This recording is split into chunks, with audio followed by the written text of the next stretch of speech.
Hello, beautiful souls. Ancient Aramaic wisdom keeper Dale Allen Hoffman here. You've all seen the billboards, you've seen the bumper stickers. I live in the South, I live in Asheville, North Carolina, so they're sort of all over the place. John 3:16, for God so loved the world that he gave his only begotten Son, that whosoever shall believeth in him shall not perish, but shall have everlasting life.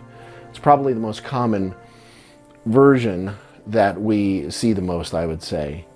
What does all that mean? There's so much I can say about this phrase. I'm not even going to get into the thought that there's lots of proof that this was added a long time after the rest of this chunk from the Gospel of John. We're just going to focus in on one word, and it's the word that's probably most important to a lot of people, and that's the word only begotten. Sort of two words in the translation with a little hyphen in the middle. I wonder if you might know when this word was defined. It was actually defined 300 years after the lifetime of Jesus at something called the Council of Nicaea. Constantine, have you heard of that? Maybe, maybe not. That's when they actually chose to make Jesus only begotten, and all you have to do is read what happened at that council. Constantine specifically chose the only begotten stories of Egypt, of Horus, and all of these other quote-unquote pagan gods, pagan mythologies that everybody seemed to believe, so they laid those on top of the Jesus story. Okay, that's fine. There's so much I can say about this, but we're going to focus in on that word, only begotten. The word in Greek is monogenes. Mono, one, gones. Get a little creative, sounds like birth, the only born. Basically, the only born, okay? In Aramaic, the word's different, and I will say this. The Aramaic word was used for hundreds of years before Jesus walked the earth. And it sounds like this, Yechediah, or Yechediah.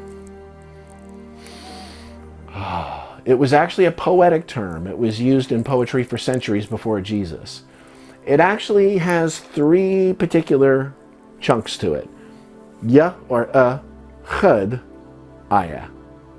Let's start with the ya or the not even the part, but just the I'm not spitting on you. That yes sound or means essentially who. Not really who in terms of a person, but rather awareness or witness, watch. Okay. The second word is chad. That middle sound there, chadaya. Chad literally in Aramaic is the word one. Well, we know it in English as one. Uno, one. That's chad. One, single, only. So there's your only, okay? Then we've got another sound, and it sounds like this. Aya. Aya. Funny that aya in Aramaic means something that has no beginning and no ending. Kind of like this. Either no beginning and no ending, or something that's always growing, like a vine. And it's funny that vine shows up, or excuse me, aya shows up as vine in many different languages. I think some of you know what I'm saying there. Aya. But aya is also at the end of Shemaiah, which is our beautiful 9-year-old daughter's name, now 9 years old. Shemaiah is also the word for sky, which is why Yeshua would say, essentially speaking of heaven and sky, because those words were kind of interchangeable. Did that mean that heaven was in the sky? No, it didn't, because he said, actually, it's spread out upon the earth, but men do not see it. He said that if it's in the sky, then the birds will get there first. If it's in the water, the fishes will precede you. So that's not what that meant. Essentially, it was not even Jesus's idea to relate Shemaiah, sky, and Shemaiah, heaven, which is the same word in Aramaic. But it had been in the Aramaic and the Hebraic cultures actually for a long time before that. But that sound, or that aya sound, is essentially no beginning, no ending, meaning heaven's either everywhere or it's nowhere. You get that? Now, specifically with Yechediah, that sound is letting us know that we're talking about something that is absolutely limitless, has no beginning and no ending.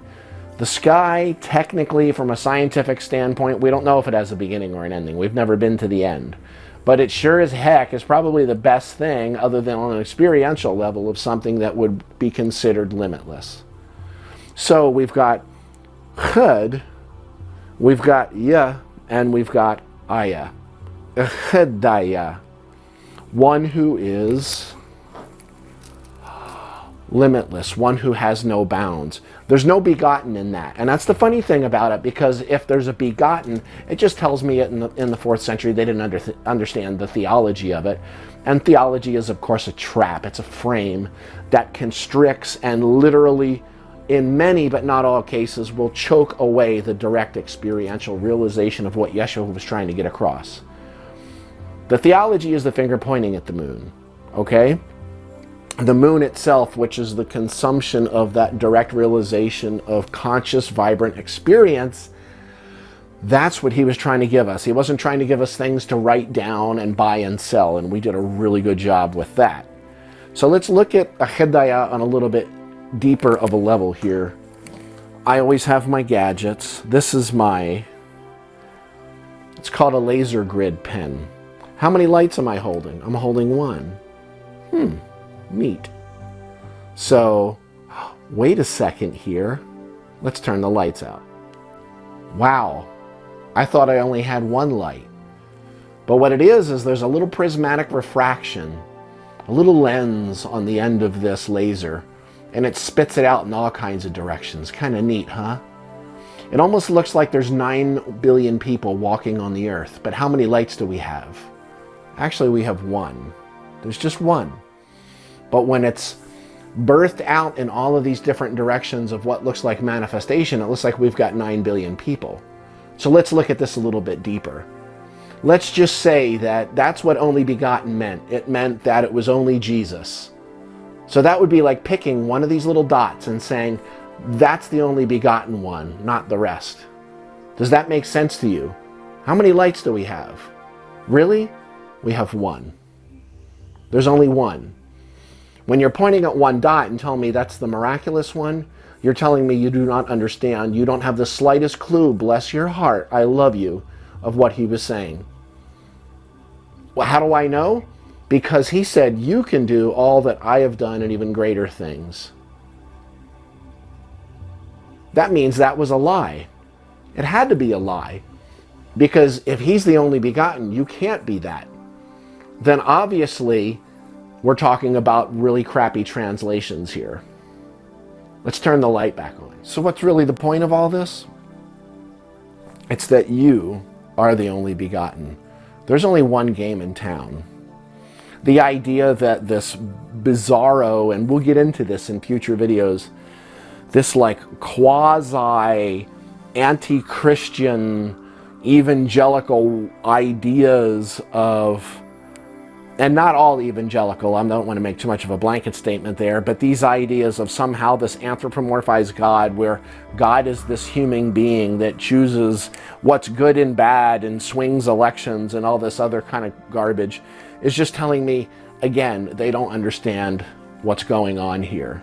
It's the belief that this whole dream that we're in, this human drama, is somehow real. We'll get into that in future videos, as I said. But the truth of the matter is here, it's not the dots on my face. It's not that one of these is somehow a miracle. Because the separation of these, just like the separation of all that seems physically distant from itself, all the different planets, they're still part of one singularity and one process. That's what God is. Doesn't matter if you call it God. Wayne Dyer said it doesn't matter if you call it Louise. Whether it's the power of intention, doesn't really matter. What matters is that you understand that the one is the many. And it's not about the separations. It's about the realization of that which sees through you. And when you get to that, then you understand what it means to be a chedaya, one who is absolutely single and limitless in being. And that's why it was such a beautiful poetic term for so long before Jesus. And somehow it got co-opted and misrepresented, and that entire economic, political, religious, dogmatic wacko-ness was built around it because of horrible translations. In the end, you can do all that he could do and even greater things. All of it. What does that leave out? Absolutely nothing. It's you. It's you. You got to understand that, okay? All of the studies that I've done for decades, in the end, it all led me back to me. And not me, the human, that which sees through me. That's God. That's Christ.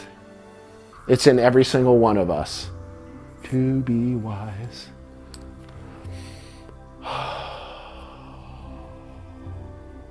It's time to wake up, and it's time to realize the greatest degree of love in your life and in life itself.